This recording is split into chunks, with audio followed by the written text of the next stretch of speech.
WOAT app. The negative national attention toward Albuquerque and its police force continues to grow. First came a damning article in the New Yorker blasting APD for its history of officer-involved shootings. Now, Rolling Stone magazine.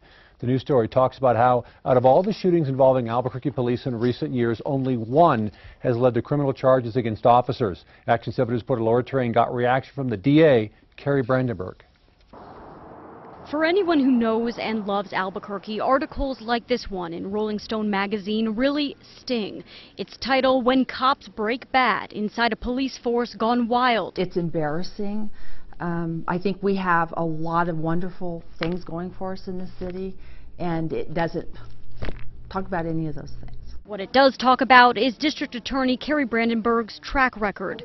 Between 2009 and 2012, there were 20 fatal officer-involved shootings. So many, the Department of Justice opened an investigation into APD and found almost all of them were unjustified. But none of those shootings led Brandenburg to file a single criminal charge against an officer.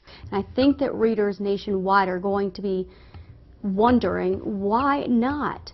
Well, you know, I can tell you it's because the law is so broad, and we have the law in our reports as well. The United States Supreme Court and the New Mexico Supreme Court say that officers have a much broader discretion to use deadly force than you or I would. The Rolling Stone article says the systemic meltdown of APD offers an excellent lens through which to understand how police in America can run amok. One SWAT officer, identified only as John, says the focus was no longer on the mission as I understood it. It was more about shooting people as much as you could do so legally. Brandenburg tells me until recently she had no idea APD had so many problems. I have had my eyes open, no question, in the last couple of months. Is that wrong that it took the last couple of months to open my eyes? Probably. Probably I was so busy doing my job here that I wasn't noticing a lot of bigger issues and a lot of bigger problems in our community. Well, I'm awake now. Carrie, you're saying in the last 14 years your eyes were closed. Well, I'm not saying they were closed, they're open now. The author of the Rolling Stone story ends the article by saying he believes things in Albuquerque are looking up now that Brandenburg filed murder charges against Keith Sandy and Dominic Perez.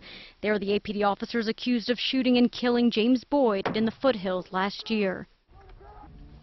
It was surprising to hear Carrie so forthcoming. I mean, she rarely has talked like this. Yeah, it was definitely unusual, Doug, but she was also very clear when she told me that despite all the scrutiny that she has faced here in New Mexico and now in these national publications, she stands by her decisions not to prosecute officers in those dozens of cases. All right, Laura, thank you. And today, Action 7 News spoke to Albuquerque Mayor Richard Berry and asked him for his reaction to the Rolling Stone article. The mayor told us he couldn't comment because he hadn't read the story. We'll keep asking him, and we'll show you his response when we get it. We called every city councilor to see what they had to say. Both Ken Sanchez and Dan Lewis say the council was first to publicly acknowledge the police department had a problem and it needed to be investigated. It was the Albuquerque City Council that made the statements and also had the resolution to bring the Department of Justice to Albuquerque. The City Council 4 years ago was the first to call the problem with the Albuquerque Police Department as a systemic problem. We called the other 7 city councilors, including President Ray Garduno. None of them got back to us. Action 7 News also reached out to the governor's office to see if she had any reaction to the articles, and we were told the governor has no comment at this time. You can read the Rolling